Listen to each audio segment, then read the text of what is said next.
Okay, this is the classic fairy tale Sleeping Beauty. Long ago in France, there lived a king and queen. More than anything, they longed for a child.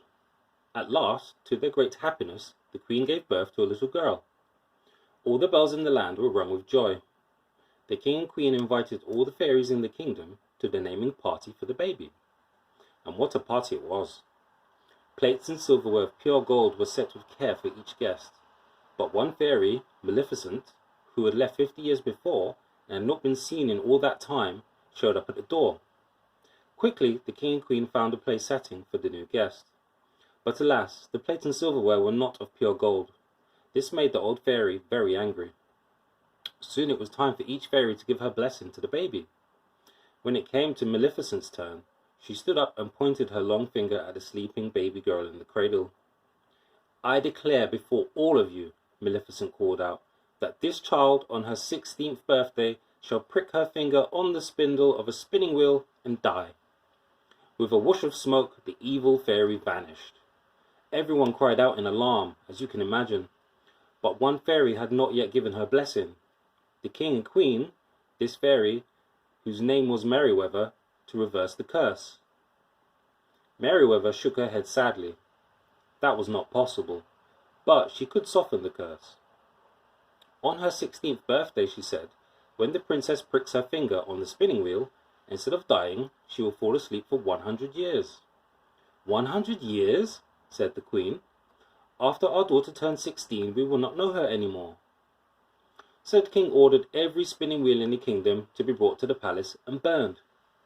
To be extra sure the princess would not be anywhere near a spinning wheel, he also ordered the fairy Merryweather, along with 2 other fairies, Flora and Fauna, to take the baby far away. The fairies would raise the child in a cottage deep in the woods. There they would keep her safe until after her 16th birthday. After that day it would be safe to bring back the princess, who'd been named Aurora, to the castle.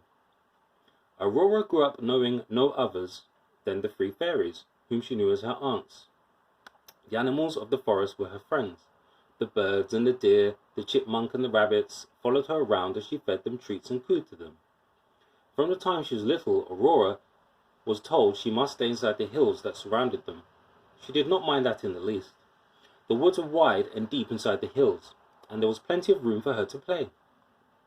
One day Aurora came home to the cottage to find her 3 aunts preparing for a party. "What's going on?" she said. "Tonight we will celebrate your 16th birthday," said Flora. "It is," said Aurora. "That means tomorrow I will go back to the castle." "Yes," said Merryweather. "We have kept you safe from that spinning wheel for 16 years. Soon it will be time for you to take up your royal life as a princess. And the first thing for you will be to get married," said Fauna. "Married already?" said Aurora. "Do you know who I'm supposed to marry?" "We do," said Fauna, with a wave of her hand. "But there's no need to worry about his strange ways. Even if he's a bit on the horrid side, you won't have to spend much time with him after all." "And does he come from a fine family?" Flora added. "And he does come from a fine family," Flora added with a quick smile. "Wait a minute," said Aurora, pulling back. "Why do you say he's a bit on the horrid side?" "It's best not to focus on such things, dear," said Merryweather. "Just do everything your husband tells you to do, and you'll be fine."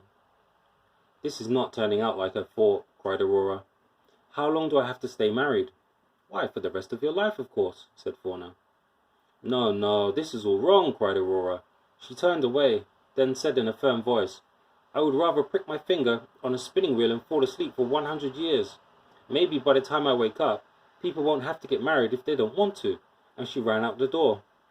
"Dear me," said Merryweather to the 2 other fairies, "I don't believe we prepared her very well for this day." Aurora ran deep into the woods, where her animal friends lived. The deer hopped beside her, along with the rabbits and chipmunks. "We have to get out of here," she said to all of them.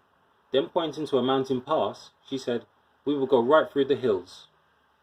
Soon Aurora came to a road. In the distance was a carriage. Coming closer to her, as the rider approached, her animal friends scattered. "Hail," said the stranger. "I'm afraid my carriage scared away your pets. May I give you a lift?" Aurora had never seen a man before, but she couldn't think about that, unless she could find a spinning wheel. The very next day her aunts would take her back to the palace. "Actually," said Aurora to the stranger, There is something I need a great deal. What's that? Said the stranger, hopping out of the carriage. Very nicely dressed was he, and well mannered too. A spinning wheel, said Aurora. A spinning wheel, said the stranger. But there are none left in the land. Everybody knows that. Well, you see, said Aurora, rubbing her hands together, I have this friend. She needs a spinning wheel in the worst way. Aurora looked directly at the stranger. It's a matter of life or death. The stranger looked at Aurora's eyes. At last, he said, I may know of one. But this needs to stay between you and me. The stranger stepped closer. Not far from here lives an old woman who spun yarn all her life. When the orders came to burn all the spinning wheels, she could not bear to let go of her beloved spinning wheel, as it had been in her family for many years. She came to me, he said, pointing down the road, since I'm a prince from the next kingdom. She begged me to let her store it away safely. So I put it in the attic room of my castle tower, where no one ever goes until the 16 years had passed. Would you take me to your tower? Said Aurora. I shouldn't, said the prince. Then after a moment he said, But I will. She stepped into his carriage. Soon they were at the tower, and they both stepped out. The prince said, This is not for your friend, is it? Thank you for taking me here, said Aurora. I will always remember your kindness. Now, if you please, I must do what I must do. Aurora turned and went up the tower stairs to the very last stair. The door in front of her creaked open. Inside, all was dark and musty. She could barely take a step for all the spiderwebs, but she pushed them aside and stepped forward. There, in a far corner, was the spinning wheel. From a small window she could tell the sun was already setting. I hope this works, she said, before it's too late. Aurora held out her finger to the tip of the spindle. She pricked her finger on that spindle. One tiny droplet of blood dripped from her finger. At once Aurora felt dizzy. She fell into an old, dusty velvet blanket that lay on the attic floor, and fell into a deep sleep. Moments later, all the others in the castle, servants and royals alike, fell asleep too, and so did the prince, who was waiting for her outside the tower. Within hours, thorns and vines had sprung up and wrapped around the castle so thickly that no human or beast could pass through. For 100 years, Aurora and the others slept. After 100 years had passed, Aurora blinked her eyes awake.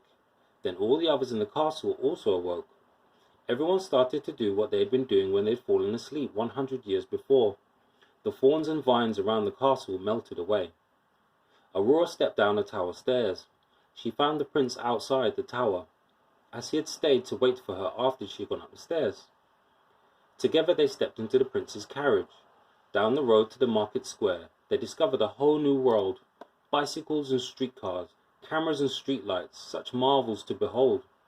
Perhaps best of all, they learned that in this strange new time, it was quite all right for a young woman and men to get to know one another, if that's what they wanted to do, and even perhaps to fall in love.